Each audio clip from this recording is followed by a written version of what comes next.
Hey, everybody, I'm the Ranting Monkey, and with me, as always, is Scribe. Say hi, Scribe. Hi, Scribe. Tonight, I thought it would be fun because I finally went through and did the personality test again, and we're going to talk about the results. But Scribe here hasn't had a chance to take it, so he's going to do it live for us. Ooh, we will find out the age-old question: does Scribe have a personality? All um, right. have you ever taken this kind of test before? I have taken tests like it before. I don't know if I've taken this in particular. I forgot the name of this one. This is called the free personality test. 16 personalities. It's based on a certain kind of test. Is that INFPJ Yes. HHAK elemental P thing? Yeah. Okay. Um, I have taken those kind of tests before. I do not remember what my results were the last time I took it, which must have been a couple of years ago now. yeah, I took this. I took this one 2 years ago, Okay. um, and my results came up exactly the same. Yeah. So you're boring. All right. Yes, I am. Actually, I came up as the debater, believe it or not. But are you a master debater? I am. Oh, I've been doing that for a while. yeah.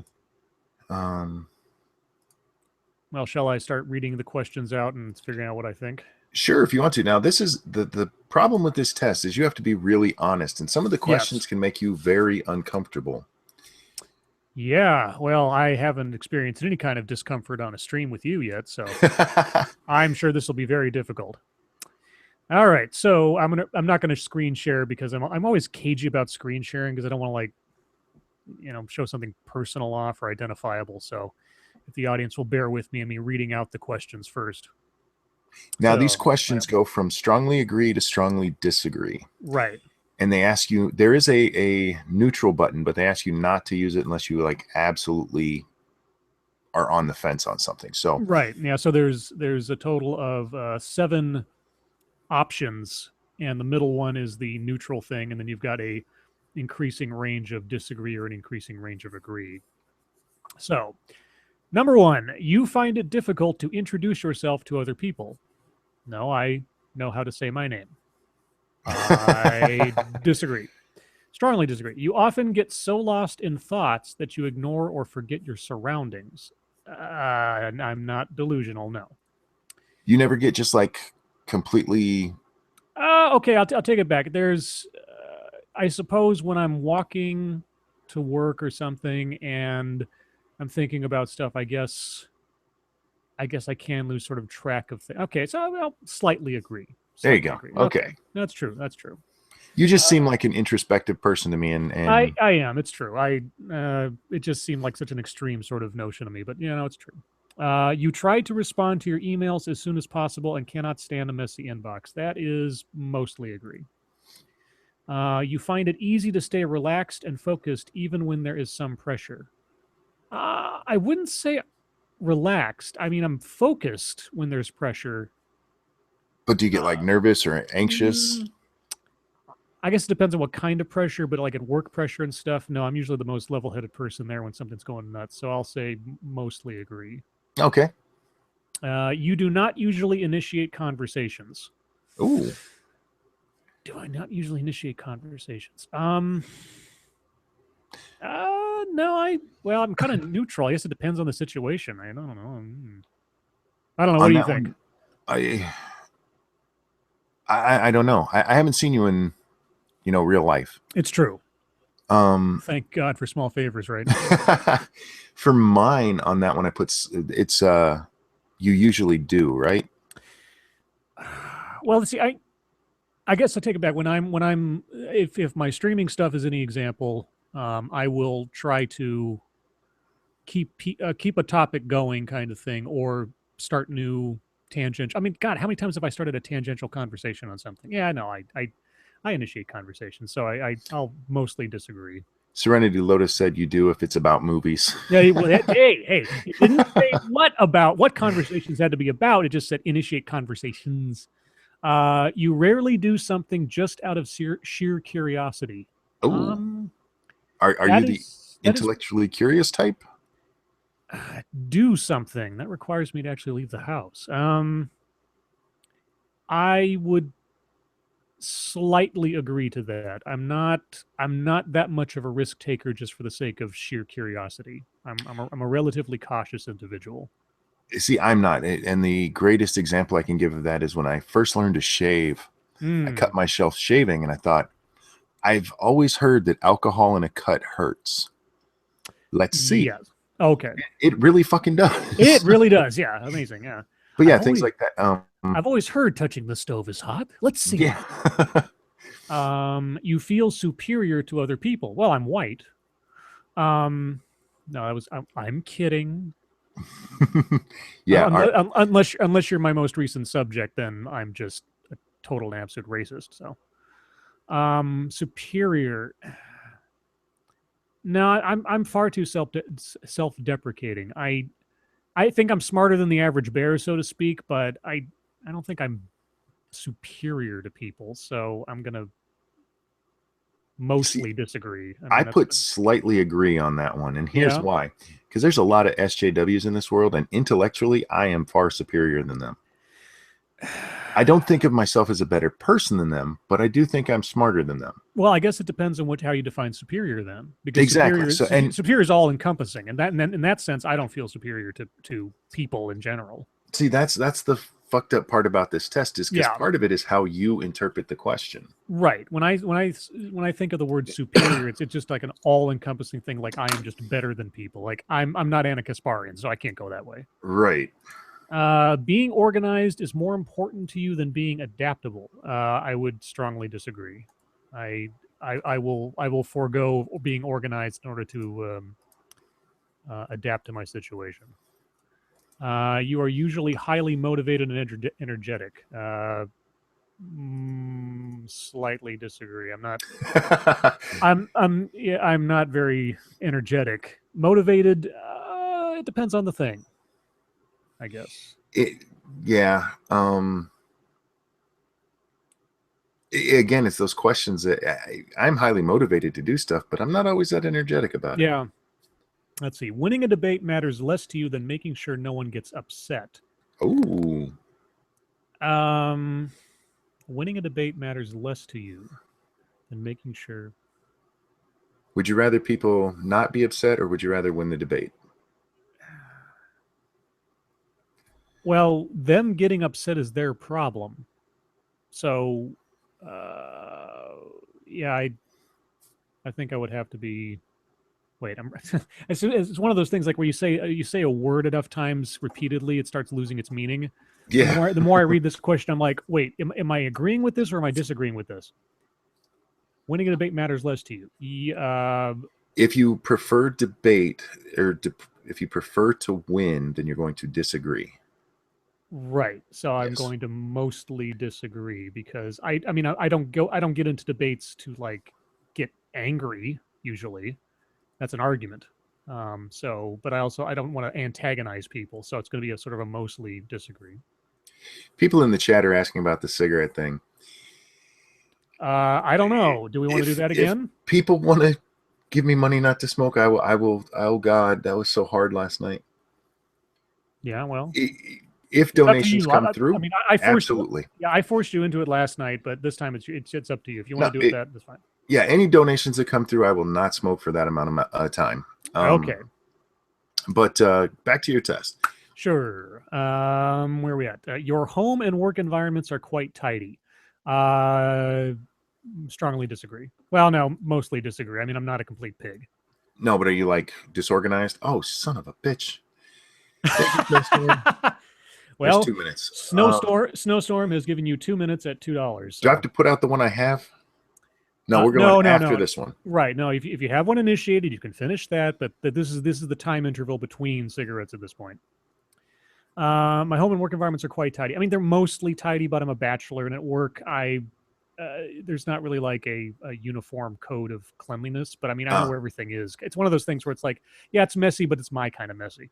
yeah, mine is controlled chaos. I Yeah, know where shit is, but if somebody else yeah, looked at it, they'd be like, "What the hell happened here?" yeah, and I have a tolerance level I hit that there's a messy that just can't. Okay, I got to clean up now. So Yeah. I'm not Mhm. like that. Okay. You do not mind being at the center of attention. Um, I do not mind. I agree. I do not mind. I mostly agree. I do not mind, unless it's like, the cops coming after me. Then I would probably not be that happy. You consider yourself more practical than creative. Do I consider myself more practical than creative? Probably yes. Oh, thank you, Timothy, but you're an asshole. Timothy Sealbeck, Thank you so much, Timothy. $45. Holy Holy shit. cats, man.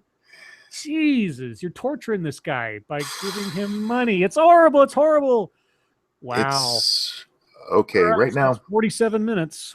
So what I'm going to do is I'm going to try to time this. I'm going to put this one out at 9:13, so I have so I can do the math Okay. easily. All right. Okay. So you stretched that one out. Wow. Thank you, Timothy. Thank you, Timothy. Wow. Okay. In my lungs, thank you. Let's see. You consider yourself more practical and creative. Yes, I know that I am a creative person, but I'm far more pragmatic and practical first. That seems to be the case with me. So I'm going to say mostly agree because I mean I'm pretty. I think I'm pretty creative. Some things. People can rarely upset you. Oh God. Rarely There's another upset me. $5. Thank you, Mike C. Whoa, Mike, good job. I am pretty Oh my level-headed. God. It takes a lot to make me like angry. And and just for the sake of the audience's edification, if you hear me quote unquote angry or upset on here, trust me, unless I say otherwise, it's melodrama. Just trust me. I'm just an actor like that. So people rarely upset you. I'll mostly agree. Your travel plans are usually well thought out. Oh hell yeah.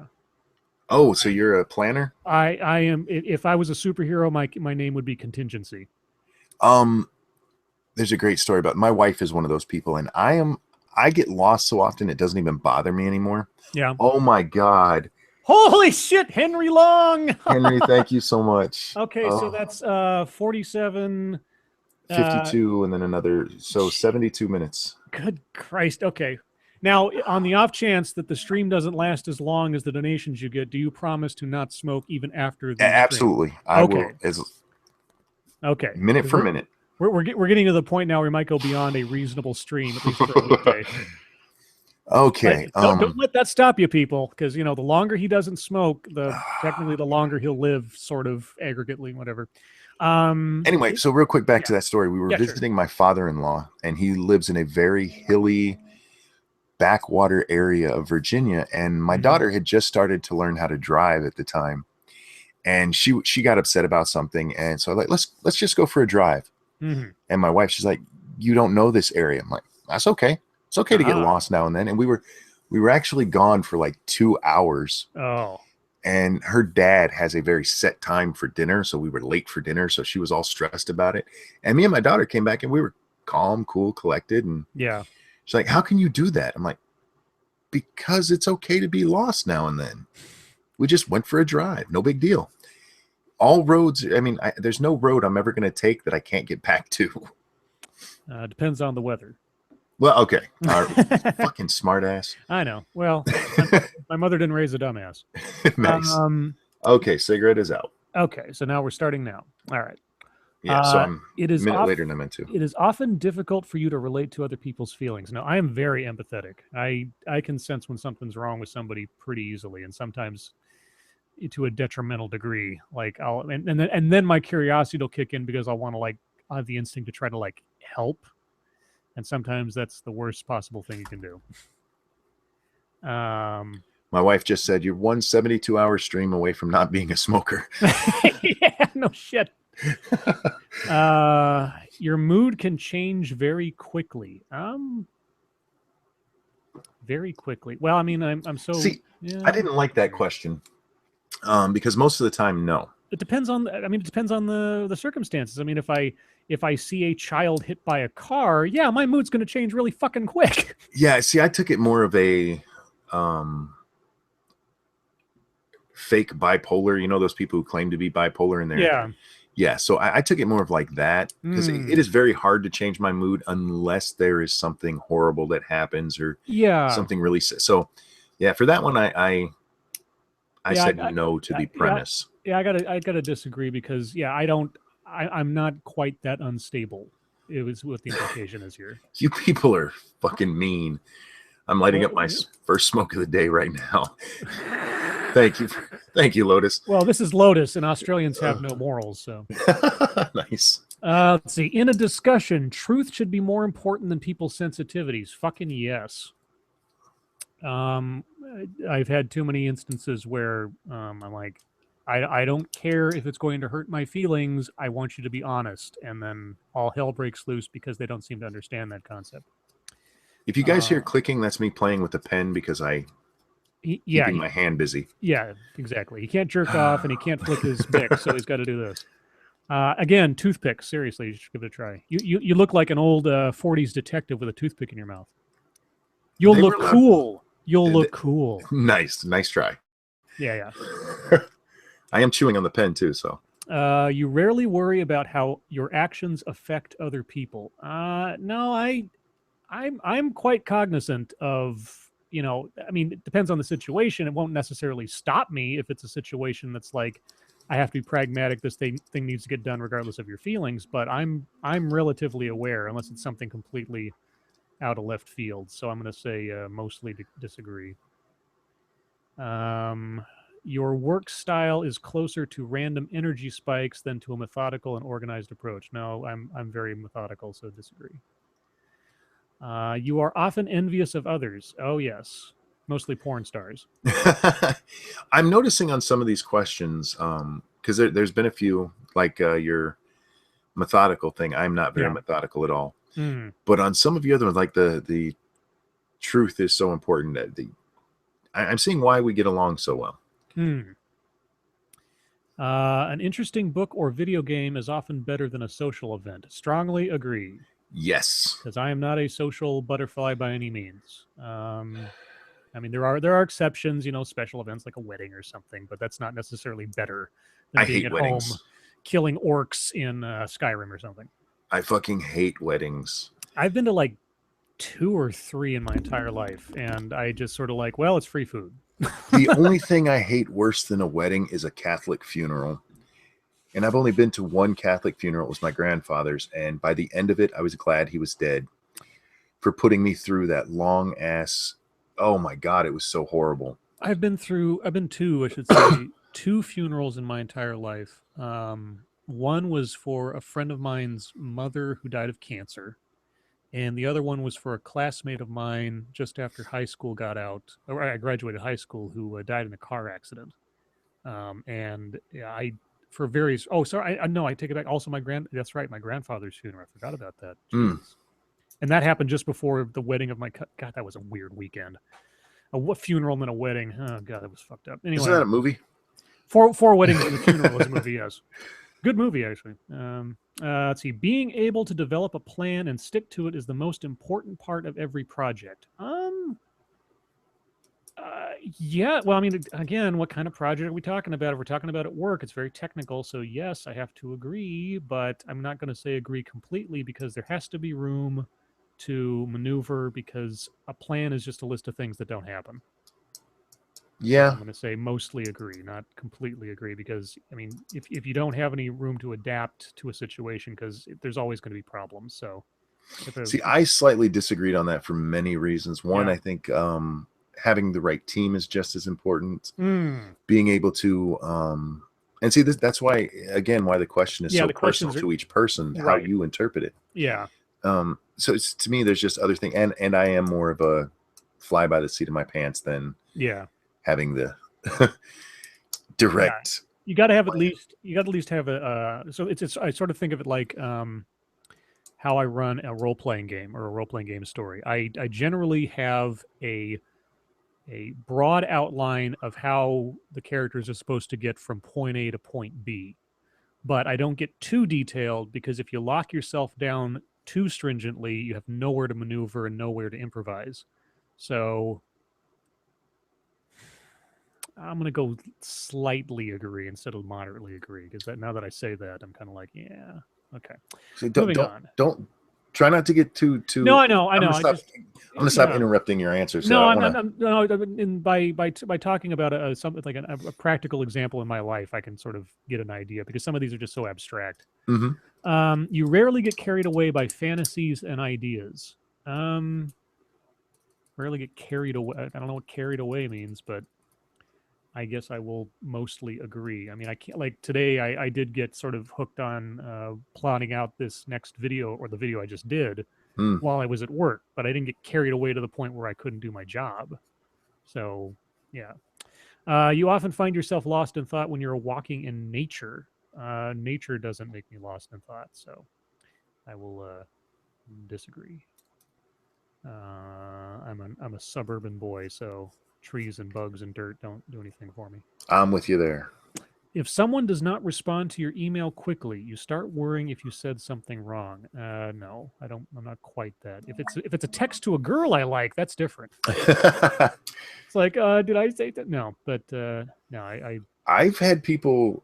I'm not that way either. I just figure somebody's busy. mm-hmm. But I've had people email me back within like 3 hours. Like, did I say something wrong? Like, Right. no, motherfucker, I hadn't seen my computer yet. Right. No, I've had that happen on several occasions because, I mean, and of course, since email is basically the communication of leaving a voice message now or something, I Mm-hmm. guess it seems like, bad form if you're not immediately answering, like you're ignoring somebody. It's like, no, I don't have a smartphone, so I'm not connected to the internet every 2 seconds, unlike everybody else. Let's see. As a parent, which I'm not, you would rather see your child grow up kind than smart. No, I want a smart motherfucker. You can be Yep, yep. mean, but yeah, I disagree with that one. Thoggy, you've never emailed me. Check your YouTube messages. That might be where he's talking I because checked that earlier today. okay, yeah, YouTube doesn't tell me when I get messages on my YouTube channel. So if anybody wants to reach me, you're better off tweeting me. Yeah, same here. I occasionally check my messages on the YouTube account, but not very often. You know when I check my messages on the YouTube account? When I Hmm. accidentally click it. Yeah, yeah. Let's see. You do not let other people influence your actions. I can't. I can't agree with that completely because there are people whose opinions or example that I have followed over my life. So I You can't say can't that. agree with that completely because you've already changed a couple answers because of me talking to you. You didn't say anything this time. Not this time, I Wait a second. but in this, I didn't. No, no. Hold on. Let me clarify something. yeah. Uh-huh. I didn't change my answers because you said something. I changed my Thank you, answers because Snowstorm. I started thinking about it. And I read the question. Another $2 from Snowstorm. Jeez. You said, and then get a fucking phone. I have a phone. I just don't generally pay attention to it unless I'm expecting a call. All right. I'm going to slightly disagree. Your dreams tend to focus on the real world and its events. Well, I mean, there are people in it, but not a real event, so I got to mostly disagree because it's always the craziest, kookiest stuff in there. I don't have like prophetic dreams or anything. It does not take you much time to start getting involved in social activities in your workplace.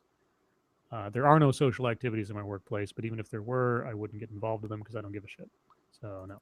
I always hated those. My last job, everybody was just, hey, let's all go out to the bar so we can hang out and get to know Oh each other. I'm yeah, like, fuck you, I'm going home. yeah. No, I didn't. It's sort of like in grade school and then junior high and everything.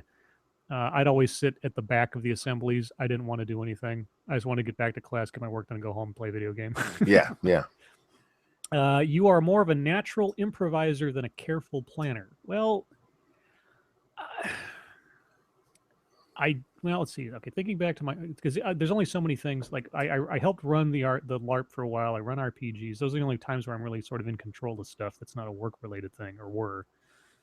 Yeah, no, I improvise quite a bit, but I mean, I come up with a plan. I guess that is what improvising is. You come up with a plan when necessary. So yes, I guess that's true. Yeah, Sam, just from listening to your planner. Yeah, I'm not but I plan as necessary. I don't like. I mean, unless it's something like if I'm going on a trip, if something I know is coming in the future, then I will make a plan. But if it's just sort of like in the moment, I improvise careful plans. For those of you just joining us, we're talking about a personality test that I linked further up in the chat. I can link it again here in a minute. I took it earlier. Scribe is taking it live on the stream right now. Yeah, and I think we're supposedly almost done. We're halfway there. Your emotions control you more than you control them. Fuck no. I mean, I feel my emotions far more than I let them control my actions because I'm so locked down from my anxiety, my depression, everything else, and all the bullshit I went through to try to keep myself functional during all that. So yeah, my emotions don't control me. Dr. Yeah, that's Spock yeah, well, or I'm not Mr. going to say Spock. that. Maybe externally, internally, it's chaos city. So yeah, I strongly disagree. You enjoy going to social events that involve dress up or role play activities. I have to agree.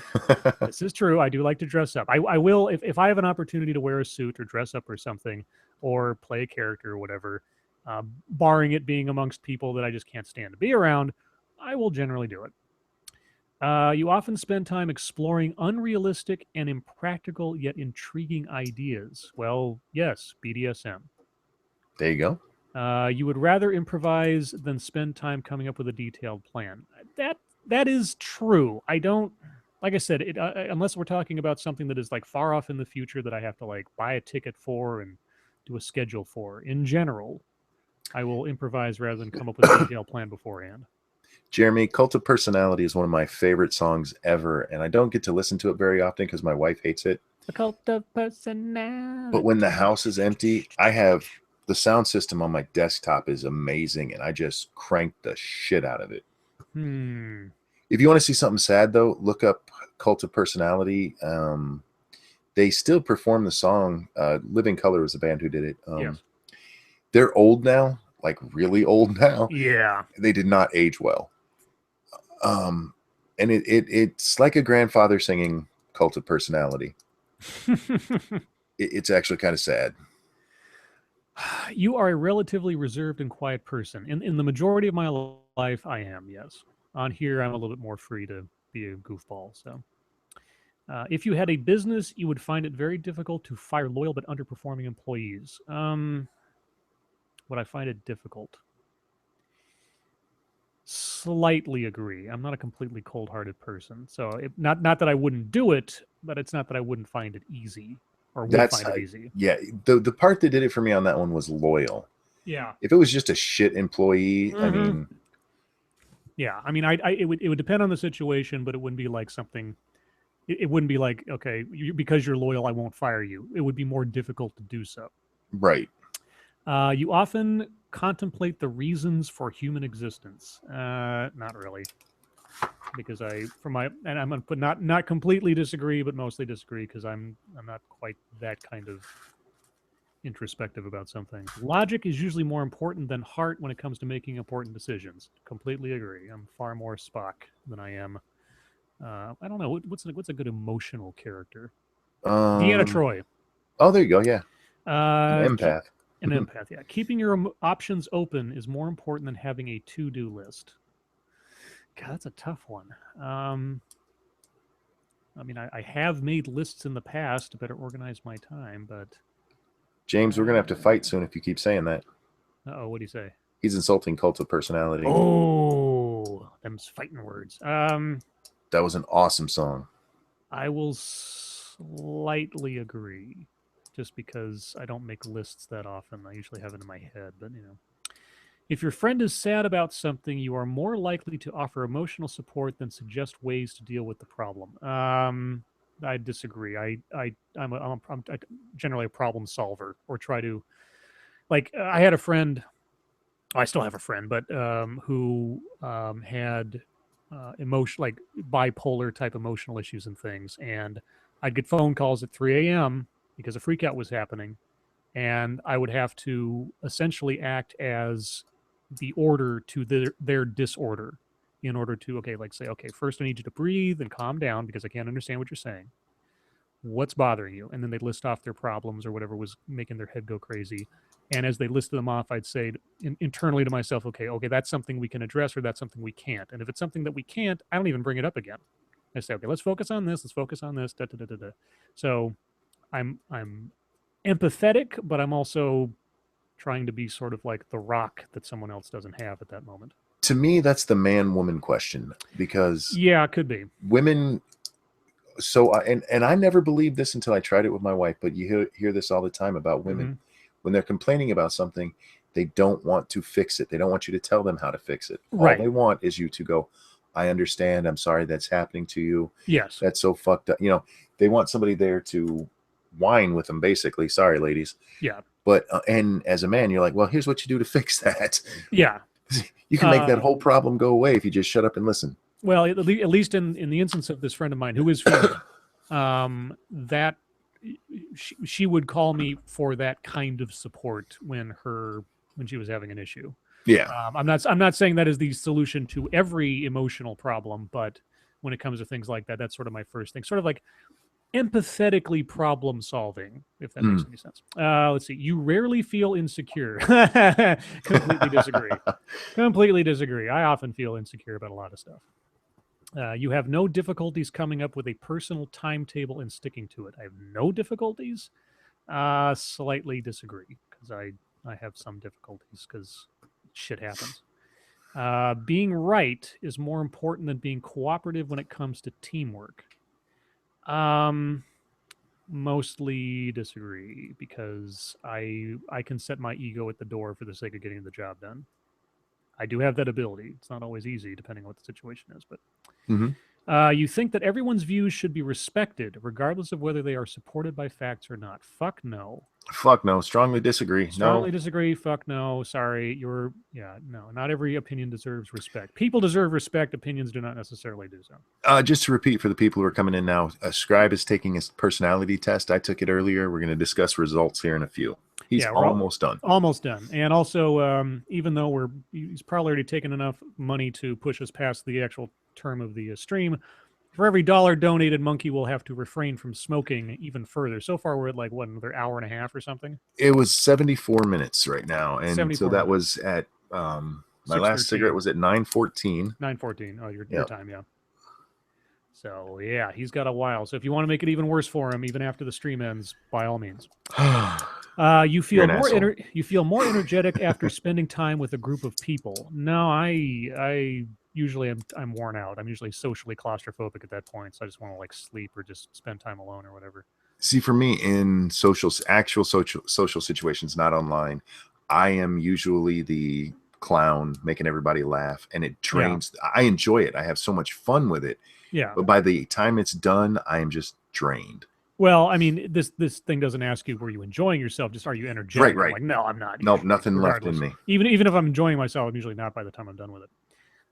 You frequently misplace your things. Mostly disagree. I'm not a squirrel. Real quick, 1 second. For the people who have taken the test, what is the name given to your little number type there? Yeah. If you know it or can find it real quick, so we can compare at the end of this. This woman's going to come down here and have a cigarette. Well, gosh, I guess just the price you have to pay for. Does she know that you're being tortured again? Yes, there's another $5. Up to 79 minutes. Thank you, Snow. Snowstorm, you are a chronic disease for this man. You see yourself as very emotionally stable. I'm going to mostly disagree because as much of a handle as I have on my exterior and everything else, I still have to deal with the tumult that goes on internally. So no. That doesn't necessarily make me an incapable person of functioning in the world. It just means that I know that my emotions are kooky as hell sometimes. Okay. Your mind is always buzzing with unexplored ideas and plans. Always? No, but I do think about a lot of things at one time, so I will slightly agree. You would not call yourself a dreamer. No, I'm a citizen. Oh. Well played. I don't think of myself as a dreamer the way that sort of the stereotypical idea is. So I will mostly agree, although I do think about some kooky things from time to time. You usually find it difficult to relax when talking in front of many people. Hi, chat. If we're talking about in real life, then somewhat agree. And I only say somewhat because I had to do a lot of large group talking when I was helping to run the LARP I was involved in had in any one night like 60 people involved. So it was a big group. And when it came down to brass tacks, I didn't have a problem organizing and speaking and stuff. Let's see. Generally speaking, you rely more on your experience than your imagination. I mostly agree. Um, there's a limit to which I know I can sort of guesstimate things based on things I haven't done. Um, yeah, that'd be a much longer conversation. Anyway, you worry too much about what other people think. Not really. Um, Mostly disagree. I mean, I'm just letting you yeah. get through the rest of these so we can get to the Sure, end. yeah, yeah, So yeah. No, I'm keep fine. going. I'm not waiting for you. I don't need you. Uh, let's see. Next, yeah, we're just this is the last batch coming up here. If the room is full, you stay closer to the walls, avoiding the center. Yeah, I'm kind of a wallflower. You have a tendency to procrastinate until there is not enough time to do everything. Mm, Not quite. Sometimes you feel very anxious in stressful situations. Oddly enough, no. I actually get more cool-headed when I'm in stressful situations. I get more focused because there's an actual problem going on that I can zero in on rather than just all the amorphous crap going on inside my head sometimes. You believe that it is more rewarding to be liked by others than to be powerful. I would agree with that. I think, Really? yeah, I think I've always enjoyed being thought of well than just being powerful or having a lot of influence or something. Because I think being thought of well is a kind of influence if that matters to you, but I'm not.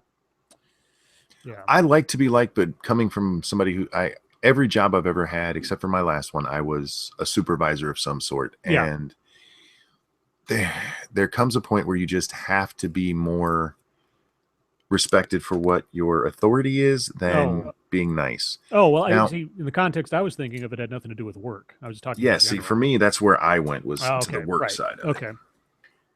And I have stories about that, I'm sure you do. which we can get into when we go over results here. Sure. You have always been interested in unconventional, ambiguous things, e.g., in books, art, or movies. Not at all. Never, ever, ever. Yes. I mean, serial killers and BDSM and like odd movie trivia. No, not me. Let's see. You often take initiative in social situations. Often, no, but only slightly because again, it's circumstantial. I don't know. Right, yeah, it depends on the Okay, group. that's it. So I have my results. What did you come out as? According to this, and I believe this is different than the last time I took this kind of test, but I don't know if this was the same test I took. But anyway, I am apparently a ISTP-A, which is the virtuoso. Let me read. Virtuoso. Let me This is read the the. short description of virtuoso. Bold Yes. and practical experimenters, masters of all kinds of tools. Read your results. When you read the breakdown, it's Yeah. Okay.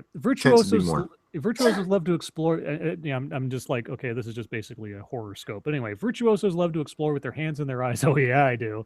Touching and examining the world around them with a cool rationalism and spirited curiosity. Okay.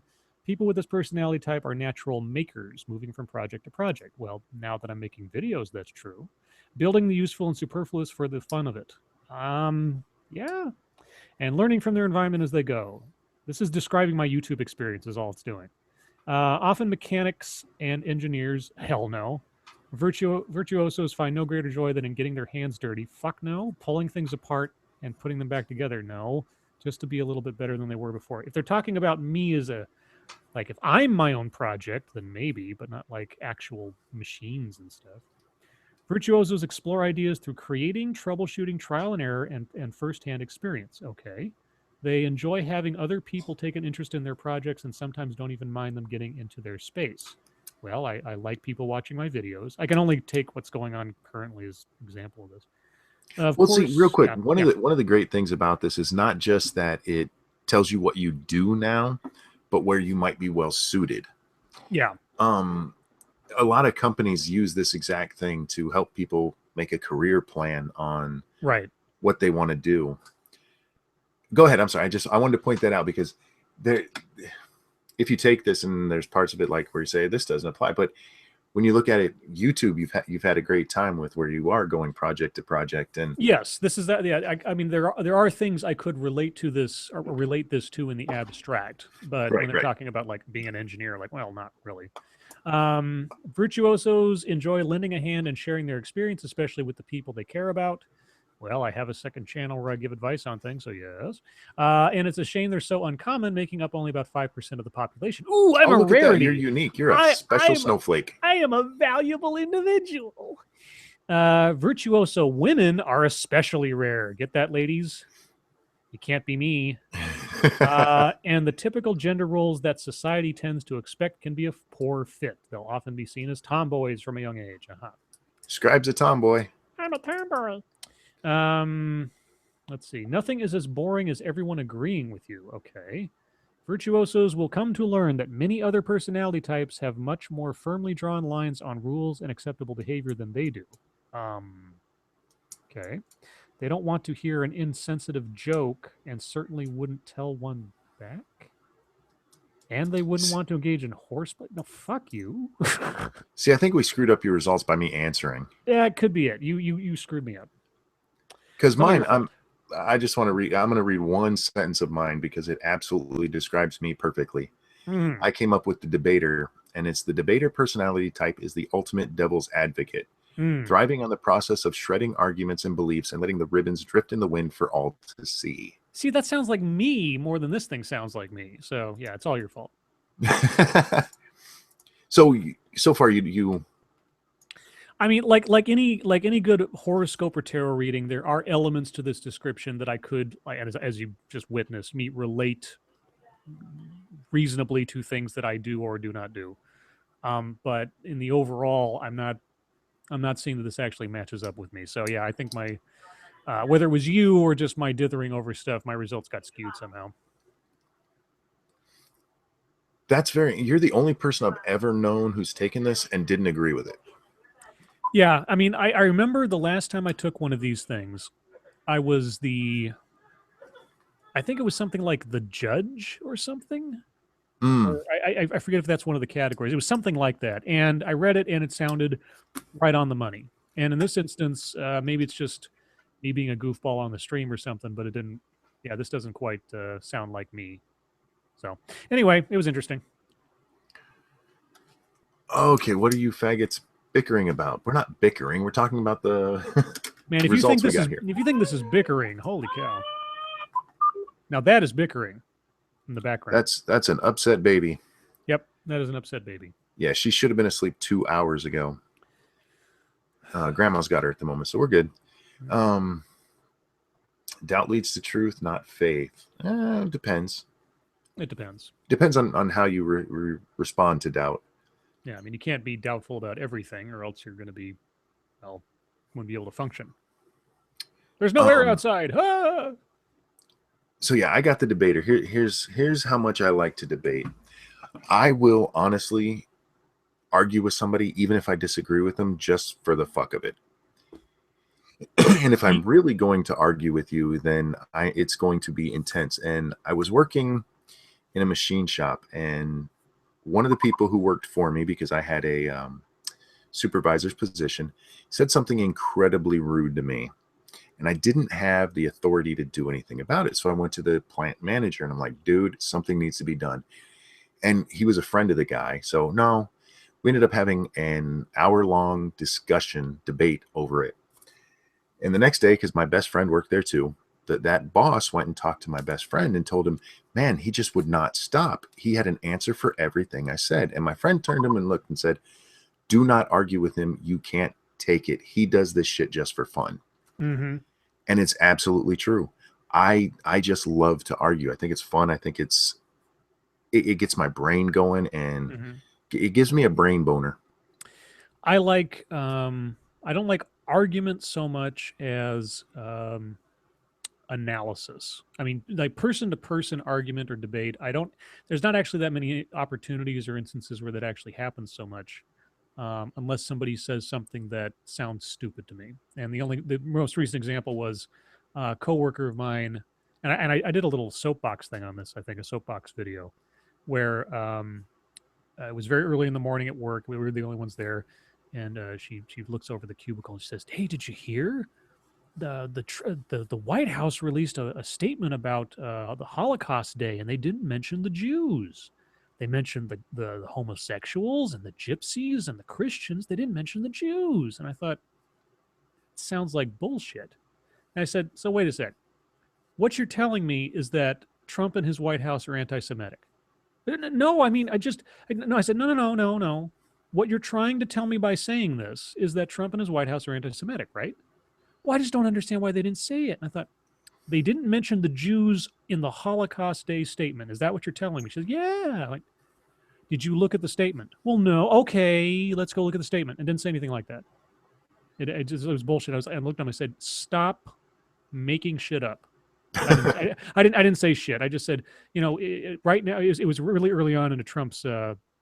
I mean, it still is early on in his presidency, but it was really early on at that point. Right, right. And I told her, I said, there are a lot of people right now spreading a lot of rumors about a lot of things that may or may not be true. Don't be one of those people that adds to the confusion by not knowing what they're talking about, because it's not helping anybody. If Trump did something wrong, hold him to account for something he did, not something you think he did. Because it's, and that was the last time I had like a debate with someone or sort of argued with them. But generally speaking, I don't argue to argue. Like if somebody's having a problem, I try to sort of figure out what's going on, and I'm a problem solver. I'm a much more an analyzer than I am an arguer, I guess. See, I just love debate. I like the intellectual stimulation of it. And one of my favorite things before I started doing videos, and what brought me to this kind of genre, was finding videos and arguing with people in the comments. Mm-hmm. I love message boards where that's why I've told you before that I used to frequent Bill Maher's message board. Right. And I was the only conservative there. And that was like heaven for me, because I just thousands of words a night responding to the different fucktards in there. Mm-hmm. I love it. It's fun for me. And I do like to occasionally play devil's advocate. I don't do it as much as I used to because I just don't have the time. Mm-hmm. But like for my videos, you know how like social justice warriors like to, if you respond to their video, you're shutting them up. And I really am not. I really, really wish they would make a response back. Right. Because I would love to have that argument. Yeah, I put that in my I just made that same point in the last Dr. Hoff video at the very end, because he's talking about, some people call me an SJW, but they're just trying to silence me and everything else. And I said, no, no, no. I am not trying to silence you at all. In fact, I am rebroadcasting your video to people who would not otherwise see it. I mean, I value the right to have this kind of discourse, even if we disagree, because that's how we learn. That's how we come to some kind of, agreement, if only to disagree. And then, I've misquoted that movie Live from Baghdad several times now, but that sentiment rings true to me. As long as we're talking, we're not really fighting. So I'm glad to talk or like debate or whatever else forever. It doesn't, it's better than the alternative. Depending on who I'm arguing with, for me, it's really just fun. Mm-hmm. It is never personal unless somebody does something really fucked up. It's never personal for me. You see, It's I don't just really, about the argument. I don't see. Maybe it's the way I look at it. I don't pursue. I don't have a reflex to pursue sort of like conflict. I always look at these things as sort of just like I'm having a conversation with somebody, because I usually don't get emotionally invested in whatever I'm talking about, even if I believe something specifically. I mean, I haven't had that many debates lately, I guess, but I mean, unless we're talking about whether or not Goodfellas is a good movie, Gutenberg, I don't get emotionally invested in. Wait, he doesn't like that movie? I believe, if I recall, he was one of the people that said Goodfellas sucked. Now he's a Braveheart fan, which tells me a lot, because Braveheart was a lot of things, but not that. I'm not a huge fan. No, I'm not either, and mainly because, Just watch the last 20 minutes of Braveheart. You get everything you need to know. Yeah. Watching Braveheart's like watching the NBA Finals. You just need to watch the last 5 minutes. That's the only part worth watching. Anyway, yeah. So I mean, like, have you and I had an actual like super duper debate disagreement yet? I mean, we've talked about a lot of stuff. There's things we don't generally agree on necessarily, or we differ on, but I don't think we've hit like some kind of Wall. We had a slight disagreement last night, and I couldn't tell you what it was about. Yeah. Thankfully, it's all recorded. Yes. Somebody So watch that shit and let us know. yeah, yeah. One of you people that like listens to this stuff while you're working, which is still amazing to me, but I appreciate that. Anyway, did we want what's next? I don't even know. Um, Plunge the depths of my personality, such as it is. I'm honestly surprised that didn't come out right for you.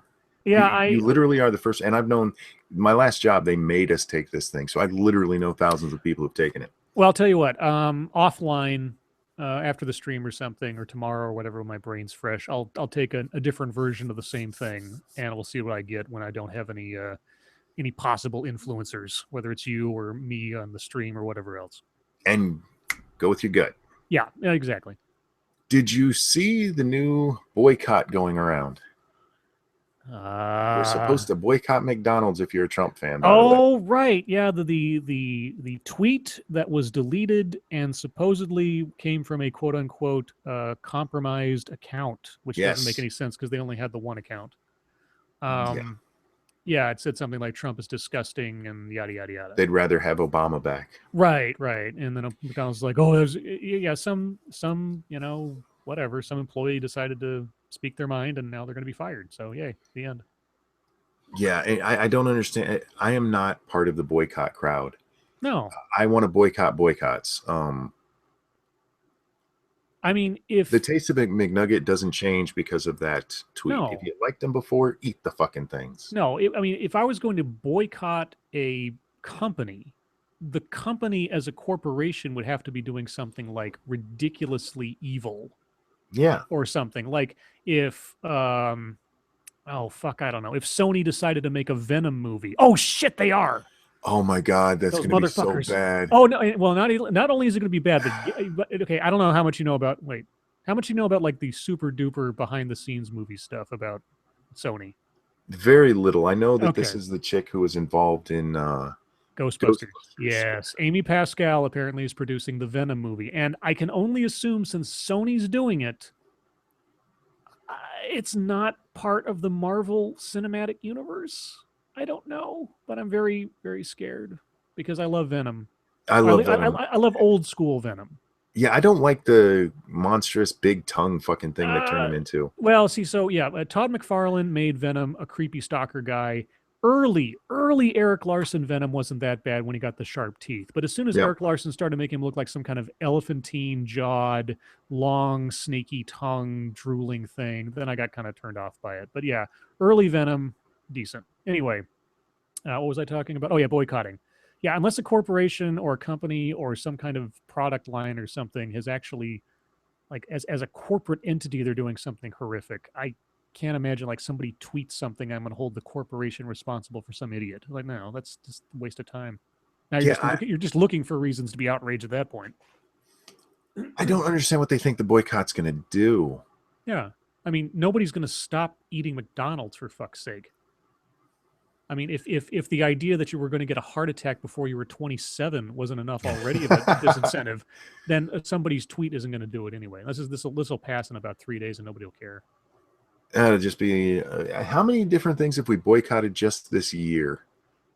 What do you mean we? I don't Well, even. I mean, Twitter with the hashtag Oh, boycott. I oh, can think of, let's yeah. see, You could probably look it up.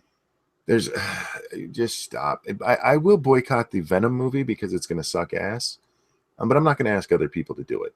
No, yeah. I mean, it's like I'm probably not going to see the Venom movie when it comes out next year or something. I'm probably not going to see Get Well, Out. look how bad they fucking in Spider-Man 3, how fucking pathetic Venom looked. Venom should Okay. be a monster. Okay. Not, Well, I'm not talking about yeah. the tongue and stuff, but he's one of the things that Venom does, the suit does, is if you lift weights and stuff, it actually bulks you. It's like steroids, bulks you up quick. That's actually in the lore. Yes. No. It increases your strength exponentially. And here's the thing that there's several problems I had with Spider-Man 3. First off, its very existence. But If you're Oh, such a horrible movie. if you're gonna cast Venom, first and foremost, you need to cast a young Dolph Lundgren type, Yep. because the whole idea behind Venom was he was Spider-Man's opposite number, and Spider-Man is lanky, skinny, relatively lithe person. Venom is a fucking machine, and he's supposed to be a bodybuilder, bulky. He's supposed to be the antithesis of Spider-Man, both physically and methodically and everything. Eddie Brock has to be a bruiser, first and foremost. Secondly, his origin. If you look at the Venom origin story by itself, just isolated, it is epic. It is Yeah. so fucking dark. Now, what I'm hoping for, and so now one of the things about this Venom movie announcement is I'm wondering if them announcing this, like they're going to produce it, is a bargaining chip to get Marvel to take it over again. Because I the idea that they would try to retain Venom, because here's what I'm hoping would happen is that the black costume shows up in Infinity War, because I can't imagine they wouldn't take the opportunity to sort of merge the Secret Wars story along with Infinity War when they got Spider-Man available, and not have the black costume show up there to then later on become Venom, right. Yeah. which is what I hope. But if Sony's trying to do this now, it I wouldn't put it past them to it being some kind of like ultimatum bargaining chip for some kind of negotiation behind the scenes. That's my suspicion. I could be completely wrong, but Hollywood's Marvel weird should these have days. just paid Sony whatever the hell they wanted for the Spider-Man property back. No, Sony wouldn't let it go. There's not an amount of money, because Sony can make more money doing far less work by holding on to the license and just sort of letting Marvel do the heavy lifting on making the movies. Why would they give it up? It's an easy cash cow. Spider-Man will always sell, even if it's bad, it'll still sell. See, I don't necessarily agree with that. Well, I mean, there is oversaturation, and granted, Spider-Man 2 I and everything stunk, or At Amazing this Spider-Man 2 point, stunk as. they've so fucked up the franchise in the movies that it's going to take a really good movie to bring it back. Well, that's what we have to see if Homecoming does. If It's almost as bad as what they did with the Punisher at this point. And I know I still love the what's it, what the hell's his name? what I mean, The one who did Dirty Laundry. no, Thomas Jane. Thomas Jane, yeah. Yeah. I still love his movie. Yes. I see if you took the Thomas Jane movie and the Ray Stevenson movie and mushed them together, you'd have a really great Punisher movie. There are elements to both that I liked, but they were both exceedingly flawed movies as far as like Yes. portraying the Punisher. Even though the Thomas Jane one was more faithful to the overall representation in the Welcome Back Frank arc. If anybody knows the Welcome Back Frank arc, there was a whole bunch of stuff they took from that for that movie, and in those instances they did a good job with it. But with Spider-Man, I have my fingers crossed that this Marvel produced effectively, but Sony owned Spider-Man movie, which is in the MCU, will be good. I'm hoping so. I will go see it. I didn't go see any of the Amazing Spider-Man movies. I was like, I don't care. They look stupid. But The first one I actually didn't have much of a problem with. They were they're so desperate to tie all of Spider-Man's in origin into one goddamn movie that they went way too far with it. But just story-wise, with him being Spider-Man and fighting the lizard, and the lizard's not really a bad guy. He just, drank the wrong serum that turns him into an asshole now and then. They followed that pretty. Of the 5 movies they've made, it's probably my favorite. Spider-Man 2 with Dr. Octopus, save for the nuclear sun thing, the bank robbery fight, the fight. I mean, just the stuff with him going after the bad guy My is probably the problem, most Spider-Man of any of the movies altogether. my problem with that is the same thing that they did with Mr. Freeze in Batman and Robin. Yeah. They gave him a sympathetic backstory. Doc Ock didn't have a sympathetic backstory.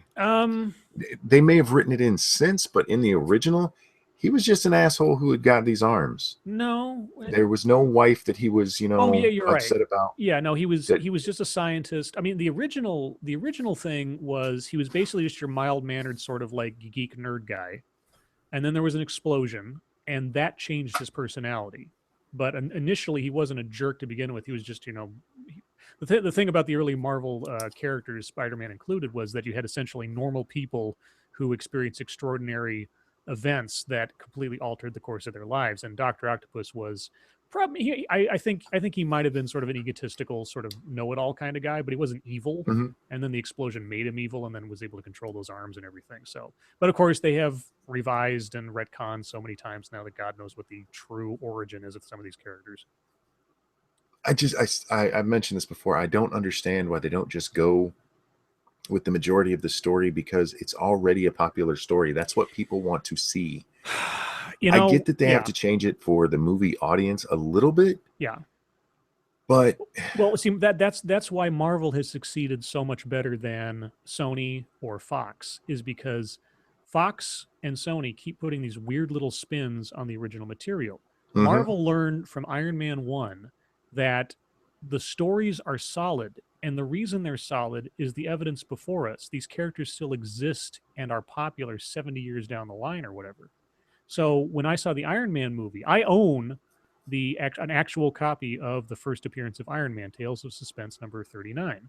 I know what the origin story is and how it was set up and everything else. And when I went in to see that movie, I thought, man, I wonder how much they're going to screw this up. And they didn't. I mean, they modernized it, yes, but they stuck to the source material, and I was so happy because I was like, you guys knew not to fuck with it. And Marvel, for the most part, hasn't fucked with it. They've had to make compromises to make things fit, like Tony Stark inventing Ultron instead of Hank Pym, which is a little weird, but okay, whatever. But Sony, every time they made they tried to stretch. Well, the problem with Sony is that they tried to make Spider-Man, which does have a large cast of characters, into a shared universe. I'm like, okay, yes. Well, yeah, anyway. I agree with you partially there. The Spider-Man, if you follow it from the beginning, there are chunks that they could have taken where you don't have this huge ensemble cast. Mm-hmm. One of the things I am most disappointed about with Spider-Man, the Amazing Spider-Man 2, is they were setting up the Sinister Six. Yes. Which is the Spider-Man movie I want to see. Mm-hmm. Because that was his until Venom came along. Those were his nemesis. Nemesis. Thank you. The Green Goblin did play a part in the early telling, but he wasn't every fucking movie, comic, television show. All of them make it that the Green Goblin was his ultimate enemy. Thank you, Ralph. That wow, Ralph and Nick. Minutes. Oh, what did Nick do? Oh, thank you, Nick. Another 4 minutes. Holy cow. Thanks, guys. It's 83 minutes total, which puts me at 37 minutes past the hour. Excuse me. Join me for a smoke. That's a fucked up thing to write in that. Where was I going? Sinister Six. Yeah, the Sinister Six in the early Spider-Man, that was who he fought all the time. They had the Hobgoblin showing up now and then. Well, the Hobgoblin didn't show up until after they moved, who was it, Kraven out. I think Hobgoblin replaced Kraven, the Hunter. No, Hobgoblin was within the first 30 books. Because he came in to take over. I promise you, I have a collection of the first 30. Yeah, he was a big figure in the early going. The Green Goblin didn't come along till later. Well, or maybe I have the two reversed. Whoa. Well, what? You are so backwards. The Green Goblin was sorry. early as hell. Hobgoblin, yes. Hobgoblin didn't come until way after Green Goblin died the first time, yes. And Green Goblin was never part of the Sinister Six. No. Yeah. Sinister Six was Doc Ock, yes. Rhino, Sandman. Who else? Okay, so it went... Electro? Yeah, so Doc Ock, Electro, Kraven... Kraven, Sandman, there's the one I was missing. Vulture, and Rhino.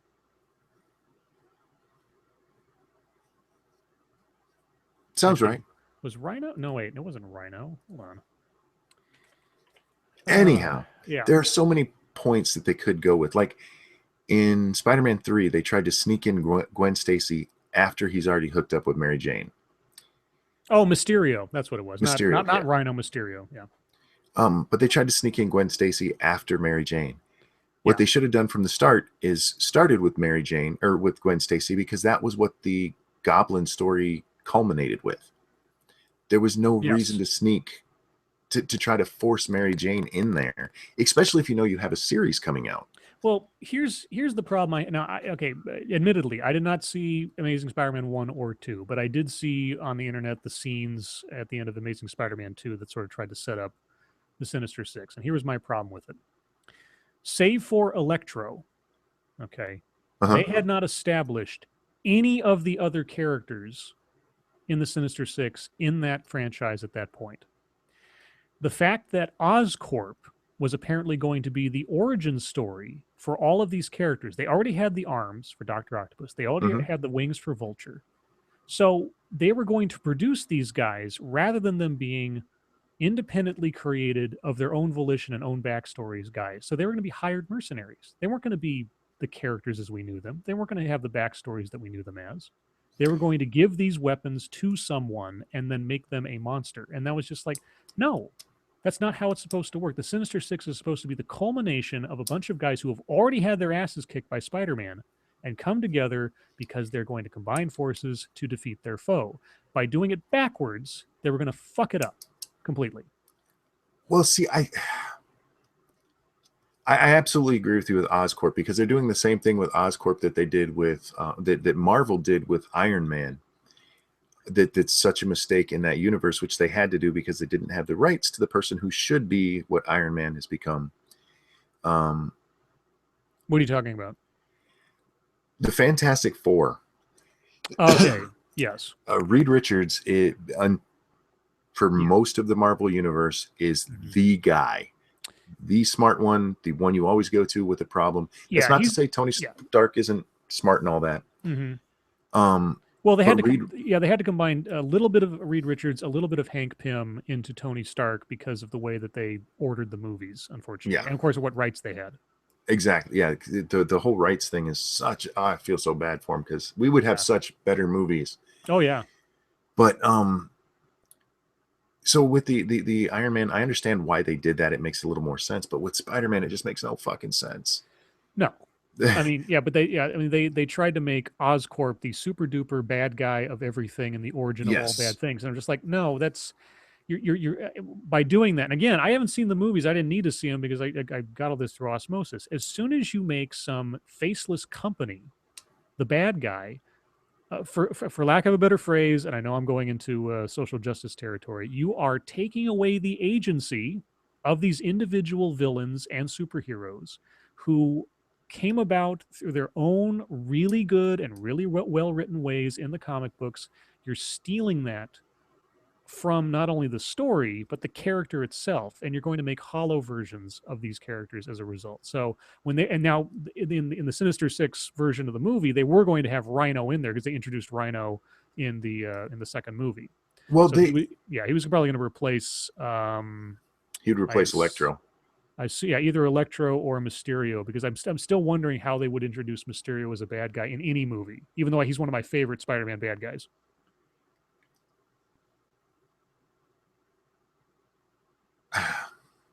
The thing, if you read the original comics, there's Mm-hmm. not a lot of deep backstory on these guys. No, but there has been, but I'm not talking, but not even the original comics. I'm talking about like the lore that has been built up since then. Yes, Mysterio's background is pretty slim. I'm not going to deny that one. Electro's as well. These guys' origin stories were I had an accident and now I Yeah. have powers. That's basically it. It's true, but they have like Vulture, and we're going to see Vulture in the new Spider-Man movie. They've completely redesigned his whole route to this thing. It seems like they're actually making him just like a regular old thief, which is great because that's what most of those guys were originally. They're just bank robbers who had powers. Um, they the characters have had layers added to them since then, and that doesn't necessarily change their backstory so much as it does give them more meat as characters, even if they're still villains, like Craven the Hunter. Okay.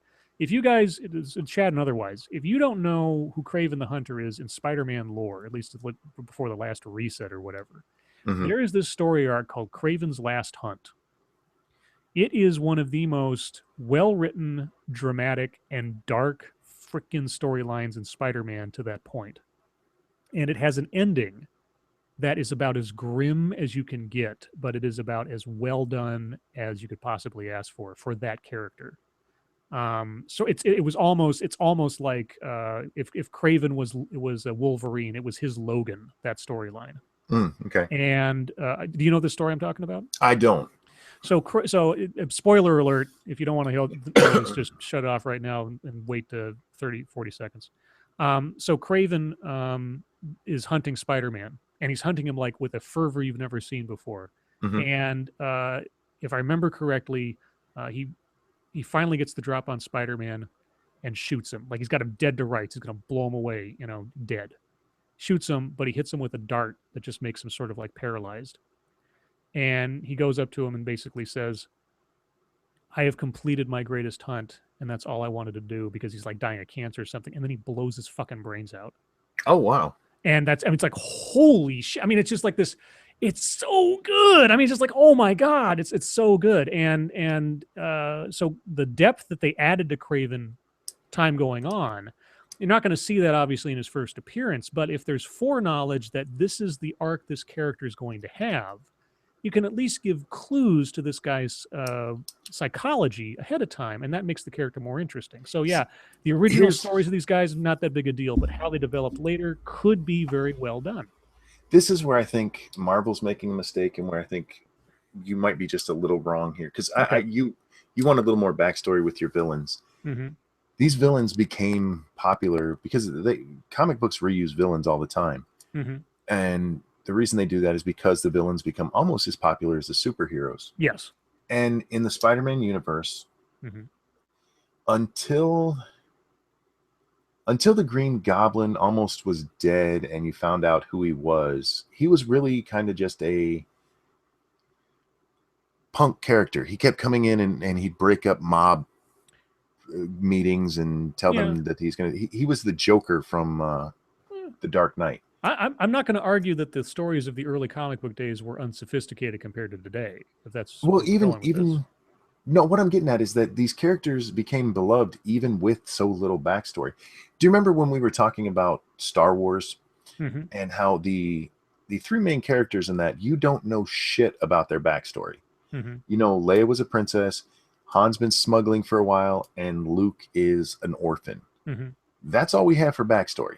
If they did it right, if they did it with just going forward with the story, they could do it. This was my problem. I love World of Warcraft, and I wanted that movie to do so well. And what they did wrong in that movie was try way too hard to tell us who these people were instead of what they're going through. No, okay. Well, let me back up a little bit. When I'm Sure. so,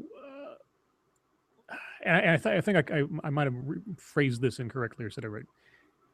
I am not Yes, we're necessarily. nerds. Leave us alone. Yeah, I'm not necessarily looking for some long, detailed backstory to justify these guys. What I'm talking about is, even in Star Wars, even though these characters were given relatively paper thin setups, the personality, the character interaction, the camaraderie, the type of people these guys were shone through in those movies, even with as little setup as there was, because they were relatively well developed characters on paper and in the rehearsal and stuff. I mean, there's an established notion of who these people were, even if it all didn't come out on screen. What I am hoping for in the movies, and comic books are a different medium. In the movies, what I'm hoping for is that the villains, who will get the less amount of attention necessarily than the hero, are developed in the script and in the portrayal, informed by the established characters in the comic books. Not that you're going to see all the details, but the person, like Thomas Jane, Mm-hmm. I mean, not every detail of the Punisher's backstory was there in the movies at all, obviously. But Thomas Jane, as an actor, he went to the mat to physically train himself, to bone up on the character, to have an idea of who this person was he was portraying, and to do right by the fans as much as possible. Yeah. That is what I hope actors and directors do for all of these classic characters, even if we're not getting like Dr. Octopus the movie. But I want to see a Dr. Octopus that is faithful to the spirit of the character, because I understand there are compromises made for film. There just have to be. There are compromises made between the written word and what you got in the real estate of 2 hours on a movie screen. But if Loki can become more popular than some of the superheroes in the movies that they're making, and he doesn't have as much screen time as Thor or anything else, that is what I want to have happen. I want to have all of the bad guys be their own little Lokis who just eat the scene every time they show up and really make an impression and just really embody what I want the villains to be like in the Marvel universe. Yeah, yeah. I see what you're saying, and I absolutely agree with that. I think the problem that they have right now is that they do try too much to focus on backstory. If I have to see Uncle Ben die one more They're goddamn not going to time, do it. They're not going to do it. They that's specifically aren't. that's what they say. No, well, There will be a flashback. there might be a mention, but there has been apparently a specific edict that we shall not be going through the Spider-Man origin story again because he's already got his powers at this point. We're starting the movie after Avengers Civil War, so we're not even going to go to his origin story. It may be referenced, like Uncle Ben may be brought up, but we're not going to see it. We're not going to see him get bit by the spider. See, you say that, and some fucking writer is going to go, well, we have to tell them because the audiences are dumb. No. Yeah, they made Aunt May young and hot. Somebody asked if Aunt May is still around. Marissa Tomei, and Robert Downey Jr. together again. Oh God. You know how a backstory was done right, an often told backstory was done right. The Incredible Hulk. They did it in the credits. Oh yeah. The opening credits had these little flashes of it while the credits were rolling, and just told the very bare bones origin story, and then they didn't have to touch it again.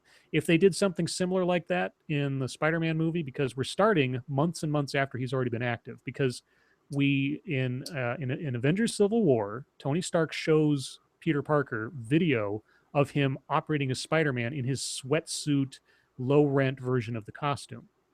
Don't get me started on that crap. I know. Hold on. Okay, so I know the suit. The suit is a compromise. Hell, I was pissed off by the organic web shooters that Sam Raimi put in the first Spider-Man trilogy. Sucked. I know that pissed me off too. I understood why. See, I didn't understand why. It made no sense because so many of his I know why problems come from not having it. He said why specifically in an interview Sam Raimi did. I don't agree with the justification, but especially since you're talking about a comic book movie. But his justification for it was, of course, this is Sam Raimi talking about a Spider-Man movie. And I'm almost quoting here. It didn't make sense for some high school student to invent a substance that 3M can't even come up with. And I'm like, okay, first and foremost, it's a comic book movie. You can do whatever you want. Second off, him paying for the chemicals to make the shit was half of the plot for most of the early stories. That's why he was making photographs all the time and selling with a bugle. Yep. It's also, I mean, he ran out of that shit all the time. Right. It was a plot device they probably went to a few too many times. Kind of like the transporters in Star Trek not working right. Yeah. But I didn't like that compromise, but it took away something they didn't have to worry about in the plot line of things. He just always got it or whatever. Okay, until he psychologically couldn't do it anymore because of that whole, end of Spider-Man No More storyline. But anyway, so I'm cautiously optimistic that the new Spider-Man movie will A, do the character justice, B, fit into the MCU, and C, justify a ongoing series with this iteration of the character. I am prepared to be disappointed because Sony's involved and they fucking suck. I wish they would have just left Spider-Man out, because for most of Spider-Man's career, he wasn't part of the Avengers until way later, and only peripherally. He did most things by himself. And they could have kept him that way with maybe some guest starring spots and stuff. Kind of like they did with Civil War, just have him, help out a little bit and just keep him out of that other universe because it is so different. Yeah, but unfortunately, Spider-Man is Marvel. Yeah. Well, not anymore. Not to the cinematic universe. Well, the that would be Iron Man. The sentiment and the branding, Spider-Man is Marvel, and you don't really have Marvel unless you have Spider-Man. And if they had the opportunity to potentially rope Spider-Man back in, or even if they're just negotiating and agreeing to sort of share it now for the sake of this movie, it's a hell of a lot closer to them getting the license back now than it was 3 years ago. Yeah. So in the glacial movement of movie licensing, Marvel has made strides towards retaining or regaining their license on this prime character that they didn't have not too long ago. And that's all because of the Sony email leaks, pretty much, because they were just like talking about it, and then it became public, like, oh shit, we better do something. Because they were showing they didn't have any confidence. They didn't have any confidence in their own franchise with the Amazing Spider-Man. They were talking about maybe a shared thing with Marvel. So that's what brought this all on. Well, and at that point, even if those hadn't become public, it was the right thing to do. Just because they had handled it so badly, and Marvel, for the most part, has done really well with what they've been doing on screen. I mean, you can't deny. I mean, I thought Age of Ultron was kind of shitty. Yeah, but you can't deny the success of the movies. Um, I mean, I know Spider-Man, the first one did really well. The second one did really well. The third one kind of, it didn't tank, but it didn't do well we're talking about compared the to Sam Raimi ones. yeah. Yeah, obviously, a third one. Yeah, yeah. So those three, those only See, did well because of the name, not because they were great movies. right, right. Yeah, I mean, and it was, at the time, well, it was the biggest superhero movie franchise in existence next to Batman at that Right. point. And it wasn't Batman; it was much more bright and cheery, which was always much more welcome. But then along came Avengers, and actually they set up Avengers so well by Well, doing the yeah, individual movies. exactly. That was the right way to do it, and DC is completely going bass backwards on it. I hear that Wonder Woman is a decent movie, at least the bits and pieces I'm hearing so far. But yeah, they're going so crazy with it. Like Ben Affleck is about 3 steps away from walking out of the Batman movie, the way it sounded. I don't think he was that good of a Batman. I really don't. Um, And he was that suit looked ridiculous on him. he was a hell of a lot better of a Batman than people were expecting. But yeah, that's not He hard. he was a better Batman than Superman was a Superman. Oh, by far. But again, Right. that's a very low bar. Well, I know, but unfortunately, that's the bar that DC set by setting up that universe the way they did with their Superman. That's like saying Scribe smokes less than Monkey. It's just it's there's no compare. That Superman is such shit. This dark Superman. This everybody's afraid of him, and oh my God, is he gonna? Yeah. No. Yeah. No. Oh, the other thing I forgot to mention about the Sinister Six thing. The other thing that I was always worried about, and at the same time that they were starting to think about the Sinister Six, Suicide Squad was being put into production. Yes. And when I saw the roster of Suicide Squad go from like 4 characters to 5 to 6 to 9, I thought, okay, the rule about superhero movies is, generally speaking, you don't introduce any more characters into a movie than you have sequels, save for the base characters. So like Batman, you had Vicky Vale, and you had the Joker. That's pretty much it. Okay. And then Batman Returns, you had Batman, you had the Penguin, you had Catwoman. Catwoman is also the love interest, so you save some space there. You have 2 characters for the second movie. Great, fine. Batman Forever, you've got Two-Face, you've got the Riddler, you've got Sugar and Spice, you've got the fucking love interest, you've got Robin. You blow the fucking wad and you screw it up. So with the Sinister Six, if they started that out, they would have to introduce all of these characters in a way that at least made you care about them, because they were effectively the anti-heroes. They were the Suicide Squad of the whole thing, basically, in a 2-hour movie.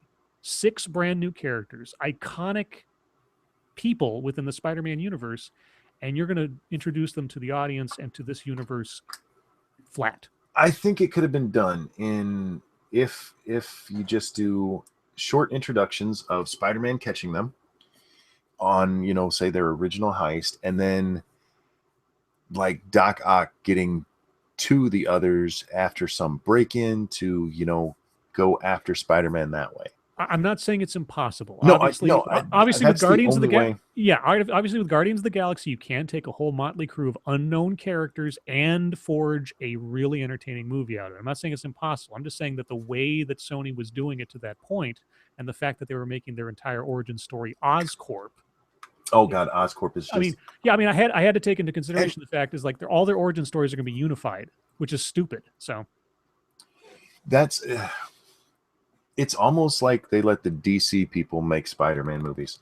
Yeah, because what you would have to do is you would have to introduce each of these bad guys, even if they teamed up. Let's say that Octopus and the Vulture came around at the same time, and Spider-Man fought them both.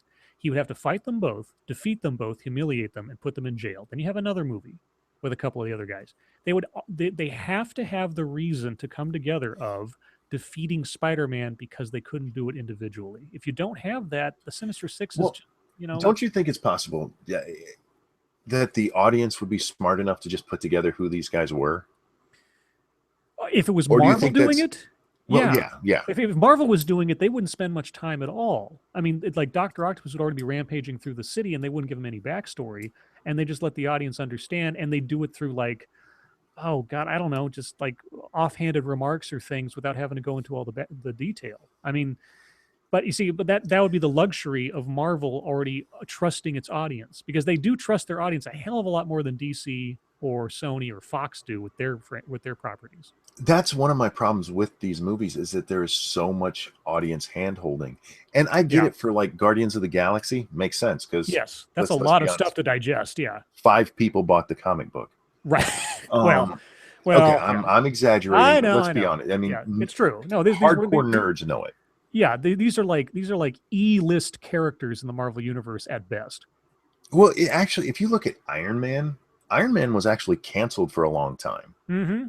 because he was not that big of a character. Right. So even with him, I understand them going through their origin story, but in my personal opinion, even going back to the first Spider-Man, there was no goddamn reason for the origin story.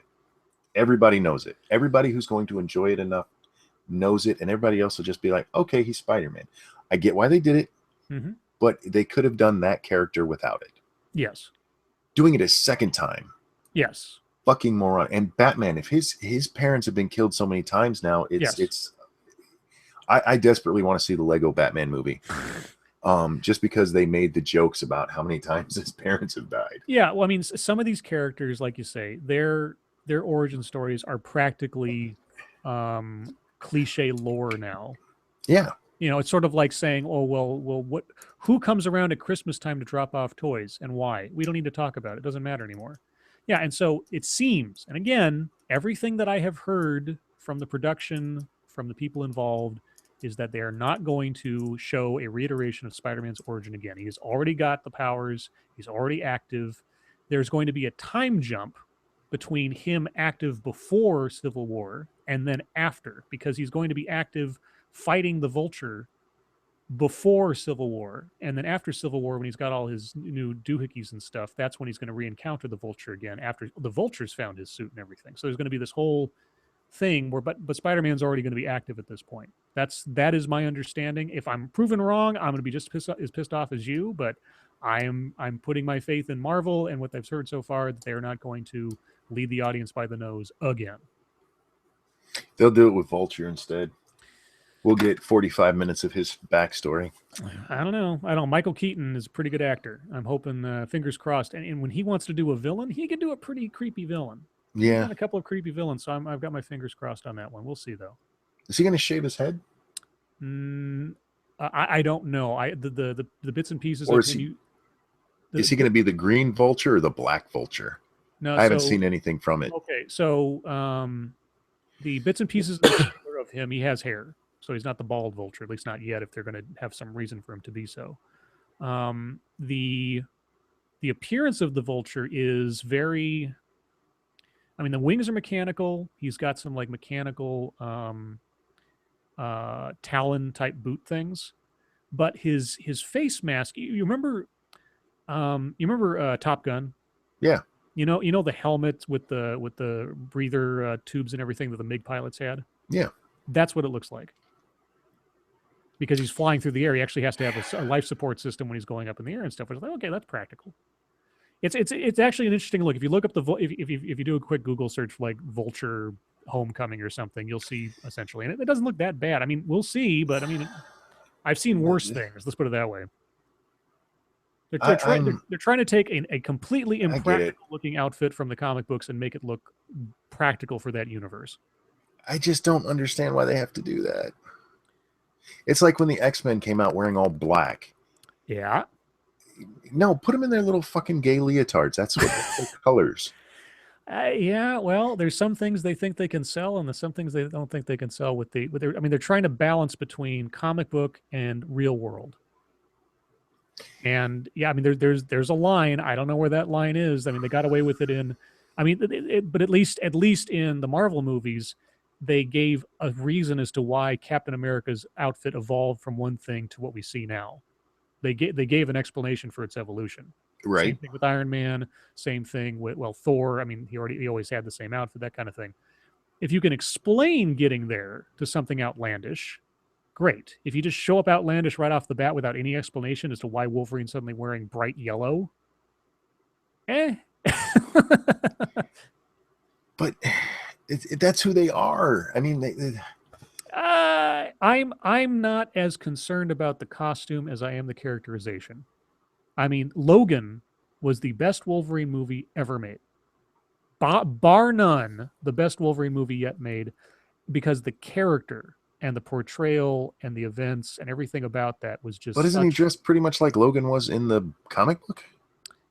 Uh, Because in Old Man Logan, he's not wearing his yellow spandex oh well, if you're talking about that, yeah, no, he's dressed. Yeah, he's mostly in like a.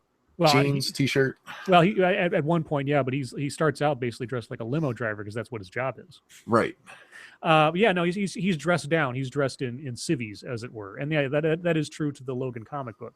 But even in the Wolverine, the one that came out before this one, which is a decent action movie, if not the best movie in the world, he doesn't wear the bright yellow and everything, but when he's fighting in his black trench coat in the snow against the ninjas, that looks straight out of the fucking comic book to me. It looked great. Sorry, just had people get home. Okay. You have to go? No. Okay. Real quick, guys, I have 6 minutes left before I can have a cigarette. So if you want to torture me anymore, now's your time. And there's only about 30 minutes left before I actually have to go. So Yeah. So this is not exactly where I meant Cult of Personality to go, but it actually fits.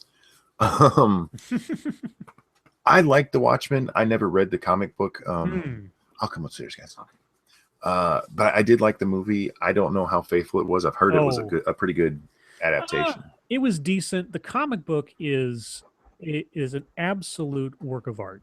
Absolute work of art, both in the actual art of itself, but also in the storytelling, the characterization, just everything about that is just excellent. And having read the comic book or the series multiple times prior to the movie being made, the compromises they made with the movie screwed the entire story, as far as I'm concerned. And the leaps of logic and the absence of reason in the movie. They spent, and I'll just go through the movie for the sake of things, very briefly. They spend the entire movie building up Dr. Manhattan as essentially God on Earth. Right. And then Ozymandias's plot is to make Dr. Manhattan the unifying villain the Earth has to come to peace over.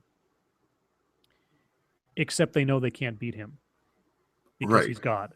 In the comic book, the unifying villain is something that is mortal. I'll put it that way. It is killable. It is provably killable. So while it is a threat to humanity, it is provably weak and can be hurt. And that is the element that made it make sense in the comic book. In the movie, it made no sense. The Earth would not be unifying against Dr. Manhattan. They would be hiding in their fucking caves and praying for daylight. Yeah, praying he can't get them. Yeah. Yeah. That was my problem with the movie ultimately. Timothy, thank you so much for all your donations the last 2 days. Oh yeah. Yeah, James, go to bed. He keeps saying he keeps saying good night. Yeah. One of my problems with comic books, one of the reasons I was able to enjoy Iron Man so much is I knew the backstory, but I never really read the comic books. I think I own one. Mm-hmm. The ones that I am so invested in, those are the ones I can't watch. Watchmen, I had no idea, so I enjoyed the fuck out of that movie. Sure. And I think that's what the studios need to learn, is that there are those of us out there who will watch your fucking comic book movie as long as you make a good goddamn movie. I don't need to know everything. Right.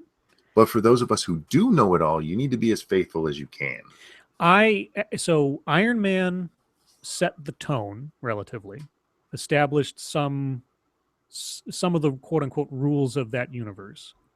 My concern when a new movie comes out, if it's a character that I have any investment or any knowledge of, I mean, Ant-Man, I didn't really give that much of a shit about. I knew a little bit I about it. still haven't watched it. It is a decent movie. It's actually a very entertaining movie. It's definitely still got. So for those of you that don't know, originally Edgar Wright, he of Shaun of the Dead fame, was supposed to direct that movie. There were creative differences at the literal 11th hour of that movie going into production, where it almost all fell apart, and actors were like, "I don't know if I want to do this," because the director's falling out. Um, there are still elements of Edgar Wright in that script and in some of the sequences, even though it's directed by somebody else. But ultimately, the movie is decent. It's not the best Marvel movie, but it's certainly not the worst. Well, and it's Um, one of those small properties, so yeah, exactly. There's not much writing on it at that point. But my main concern is when a movie comes out with a character that I have either any knowledge of or stake in, sentimentally or otherwise, does this care is the way they introduce and establish this character fit into this iteration of the Marvel universe? hmm. I come in understanding that compromises will have to be made because there's already been some things established. There's already some things that are just necessary because of the medium and sort of the world they've already created. Does this character fit neatly into what has already come before? Now, one of the problems, and coming back to Ant-Man, one of the things that they're probably going to have to retcon in some fashion, or at least give some backstory on, is they establish that Hank Pym is the old guy who is sort of handing the suit over to young Scott Lang, and Hmm. that Hank Pym as Ant-Man was active in the past, like before Iron Man. One of the Oh, things that they have a lot of problem, well, maybe not a problem with, but they're going to have. I'm curious to see how they resolve this. Is that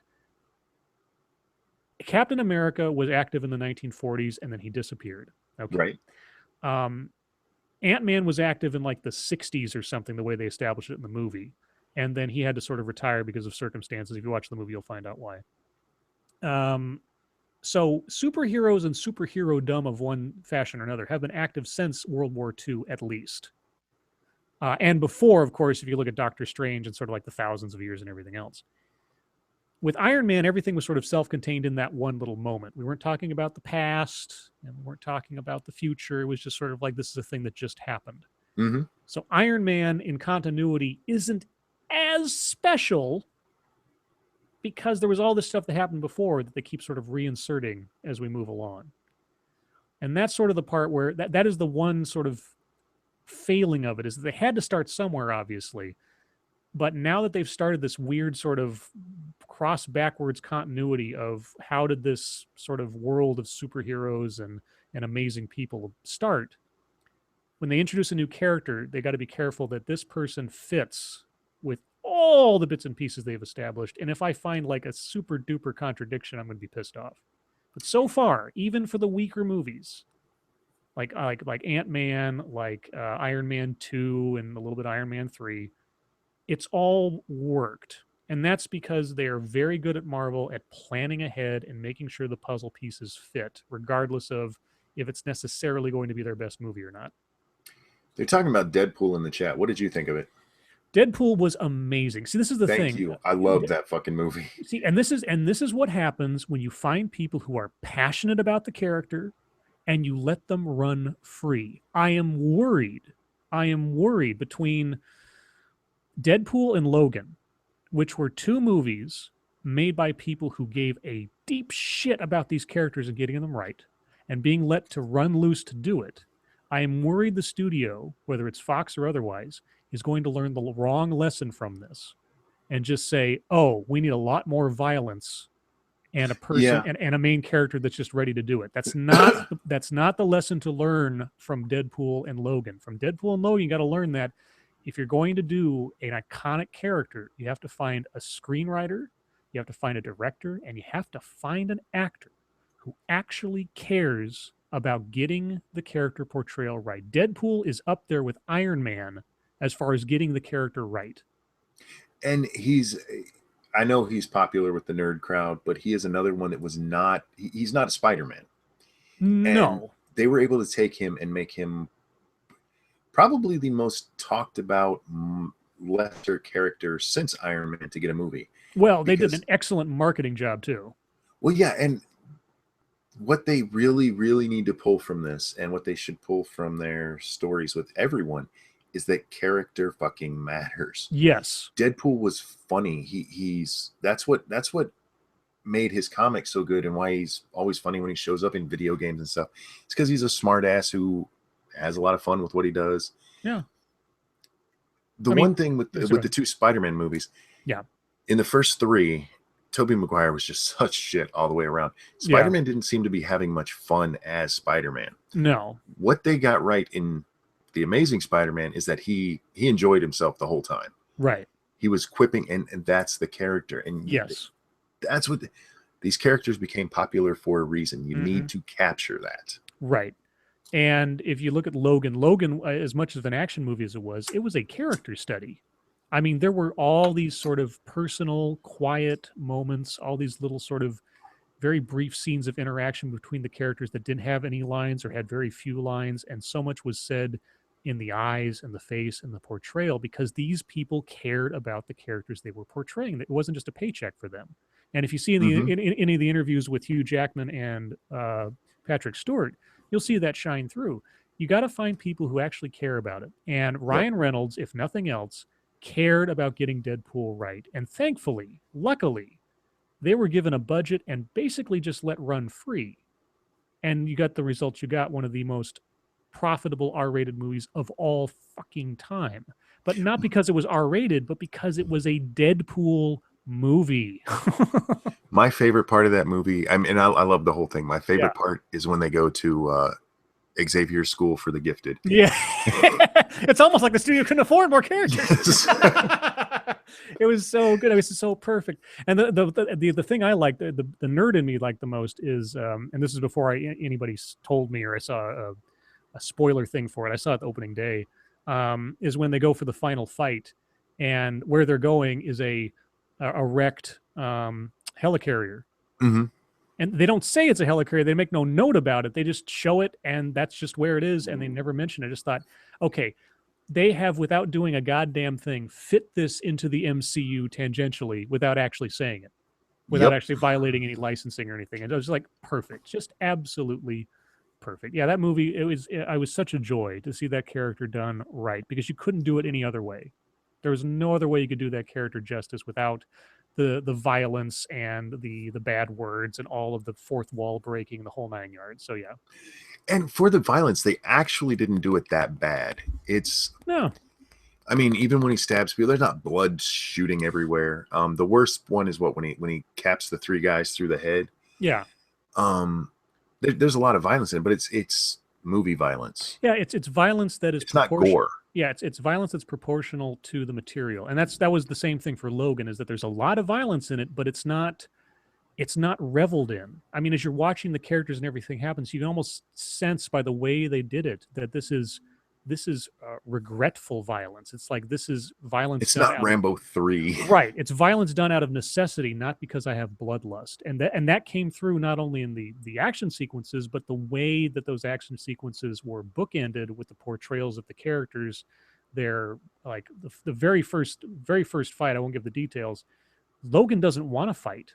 He's like trying not to, but then they push him to the point where he's got no other choice. And then sort of he just like, there's almost like this big sigh in his face of like, oh, here we go again. And it's like, and that sets the tone for the whole movie.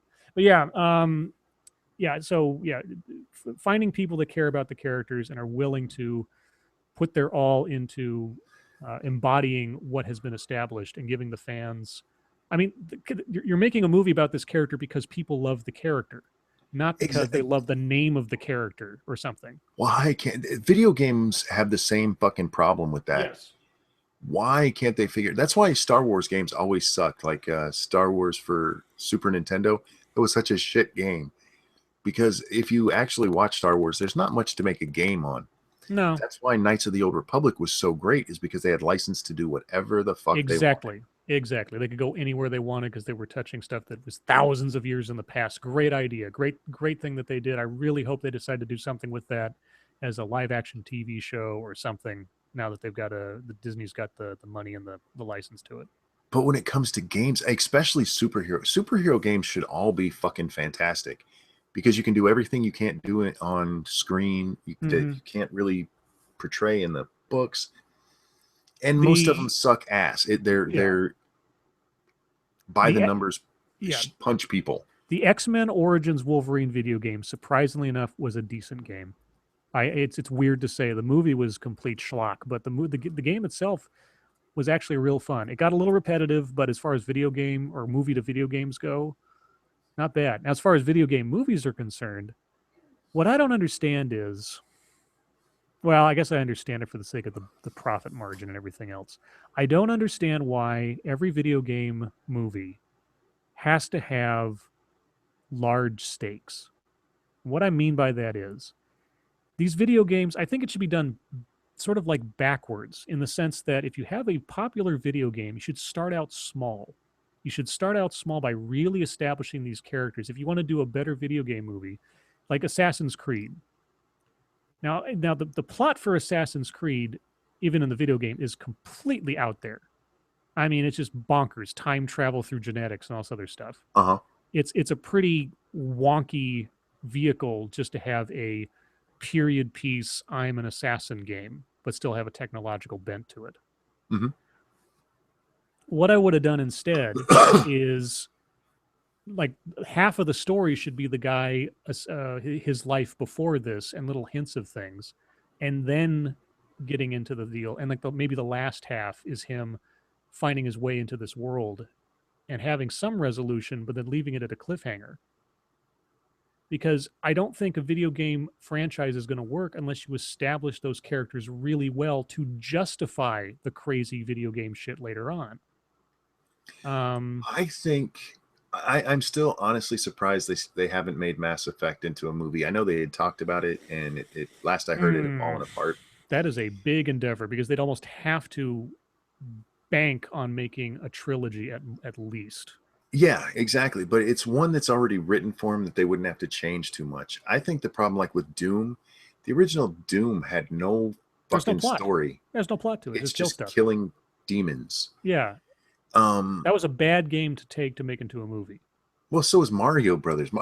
Well, yeah, exactly. I mean, and it was a bad movie. There's no you can't take something. I mean, you could now take Legend of Zelda and turn it Zelda into a movie. Zelda could have always been a good movie. I mean, you'd have to cut it Yes. down because you can't have as many dungeons. It just Right. takes too long. Yeah. But it would make a fantastic fantasy movie. Yeah, because there was a They made quest involved. There Mario was instead. yeah. Mario was not a quest. It was a side scroller. Doom was not a quest. It was a guy blowing away demons. I mean, there has to be some substance there. Now, at least assassin like Hitman 47. Okay, in the first movie they kind of make him the anti-hero. In the second reboot, I don't even know why they did a reboot. They make him the villain. It's just like, okay, I that didn't know they did a reboot.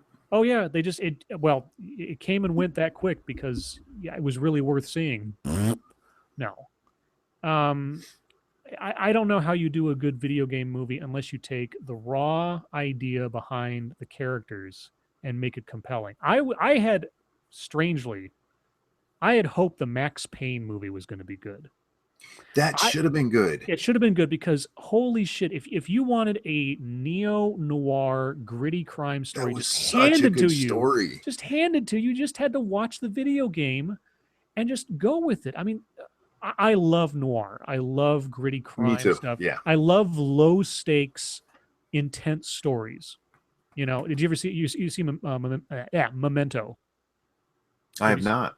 I'll have to Okay, look it up. this is Christopher Nolan's movie that got him all the acclaim before he got any big budget stuff. Memento is, I mean, the way the story is told is such a simple trick of editing, and when you watch it, you know what I'm talking about. It's a relatively simple mystery story, sort of, but the way it is put together and the plot device driving the story is so simple but brilliant, and it's great, and the stakes are so low because it's all very personal, but it makes a really compelling movie.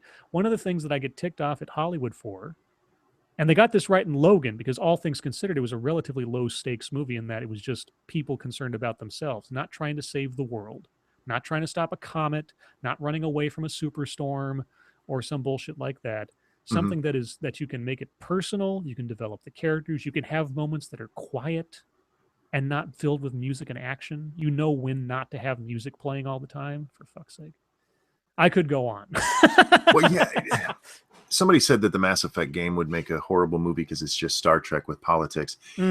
It's really not. It's if you want to know where the story behind Mass Effect came from, go look up the Great Pyramid of Giza, and look up all of the conspiracy theories around it. They crib it pretty much straight from that. Um, there is some politics in it. There is, but it's not. It's more alien than Star Trek ever was. But the story that they told stands alone so well. The when you find out what the twist is at the end, you're like, holy shit. And then the second one, and when you see the ending there, and you're like, these fuckers are not playing. And then the third, it is probably the only video game franchise that ended as well as I could have ever expected. Really? Because everybody, so full confession here, I've never played. Somebody bought me Mass Effect, the first one. Oh, dude, you got to play them. And it wouldn't run on my computer, so I got like 5 minutes in, and my computer went. But everybody I heard that was a big fan of the series hated the ending to the trilogy.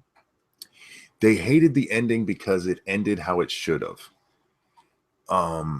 There's no other way for it to end. If you watch it, if you, I don't want to spoil it for you because now that you told me you haven't played it, you should. The ending of it, yeah, he is given the choice. I've watched the ending video. So okay, so yeah, even though I don't have the context to it, I know everybody's like, there's 3 different endings, and all of them are slightly different, but they're also all the same, and none of your choices prior to this have anything to do with changing them. And that it's the only way it can be, because you have this mass alien race that every 50,000 years wipes advanced civilization off out of the galaxy. Big reset button. Yeah, and when they do it, they take people with them. And there's a way you can actually play that where you get a good ending, and there's a happy ending there. But it was the only way it could have ended. And it's one of those things that, like, Joss Whedon understands about writing. You can't always have a happy ending. Or if you do have a happy ending, if you save the day, there's got to be a consequence. Somebody still has to suffer. I love movies where there's a downbeat ending where you're not talking down to the audience. Like, sometimes you win for losing, basically, and that's just life. Logan was a lot like that. I mean, it just, yeah, I hate movies that are candy coated, or like you get a Brady Bunch ending, everything's wrapped up all nice at the end. No, there's got to be character and interest. To me, comes through struggle, comes through not getting everything you want, because that's not life. Here's something. Somebody said we need to set up a movie review live stream.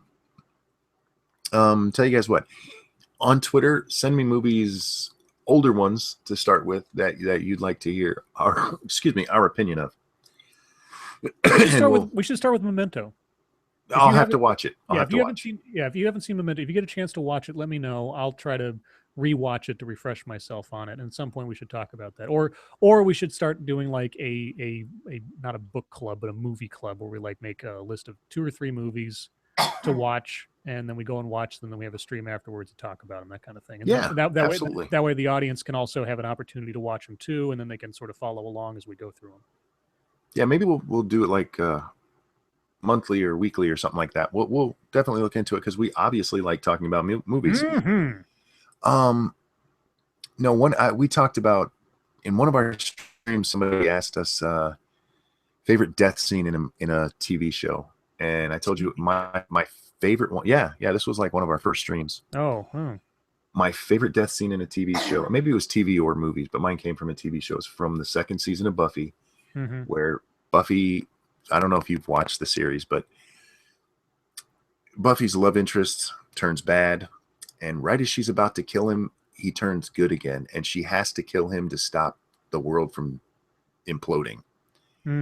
So she can see in his eyes that he's better, and she still has to fucking kill him. And it is just heart-wrenching, because it's the only outcome it could have had. And Joss Whedon, Joss Whedon is one of my favorite writers because he does shit like that. Okay. she still gets to win. Yeah, She saves the day. it's a Pyrrhic victory. Fucking horrible price for it. My favorite, if that in that sense, death scene. I cannot give specifics because I don't want to ruin it for anybody. But anybody who's seen The Shield all the way through, you know exactly what I'm talking about as far as like the death scene that is the most pivotal thing in the entire series. It doesn't come at the end of the series, it doesn't come at the beginning. It comes exactly when it needs to, and it changes everything. So anybody knows, you know what I'm talking about. And I'm afraid I can't go any more detail because it would just give everything away. I'm gonna have to watch that damn show. It is. I tell you what. I mean, like I say, I think you find it on Netflix. Give at least the first half of the first season a chance, and if it doesn't hook you, then by all means don't even bother with it. But it was such a revelation at the time that it came out. It really these days you'd think it would belong on like HBO or something. It's so just in your face, dark and just, oh man. But anyway, Somebody mentioned the movie Willow real quick. We're going to be ending the stream here in a few minutes, guys, but I want to talk about the movie Willow. Yeah. The movie Willow was awesome. Yes. But it does not hold up well. Not really, especially the effects. Graphics suck. Oh my God. They're so bad. Yeah, this was just a few years before CGI and stuff, but even the CGI then, I mean, a lot of stop motion, a lot of green screen, a lot of compositing. Yeah. I mean, the story around it, very sort of, you know, I think actually the real story behind it was they couldn't get the rights to Lord of the Rings or something, so they made their own, like George Lucas made up his own fantasy world for the sake of that. Makes something sense. Like that. There was something like that where they couldn't. Anyway, but yeah, Mad Mardigan. Oh man, Mad Mardigan was great. The brownies. So the brownies. I love the brownies. Oh God, yeah. Kevin Pollak before he was in Usual Suspects is one of the brownies. You know, I first saw Kevin Pollak do stand up. I didn't even know he was an actor, and then I'd already seen Willow, but I didn't. Oh yeah, put those two together. He's all completely up in makeup and everything. And God, and what's his name? I suddenly forget the name. The guy who played Willow. Oh, I don't know his name. Just a little dwarfy guy. Yeah.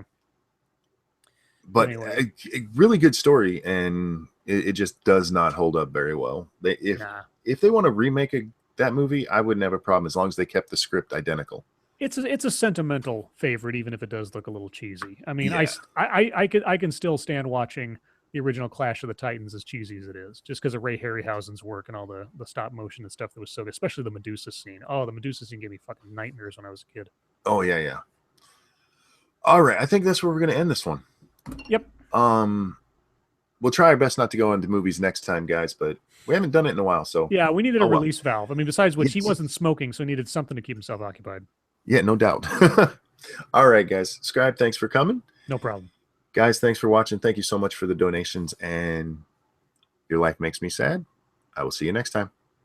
Bye-bye.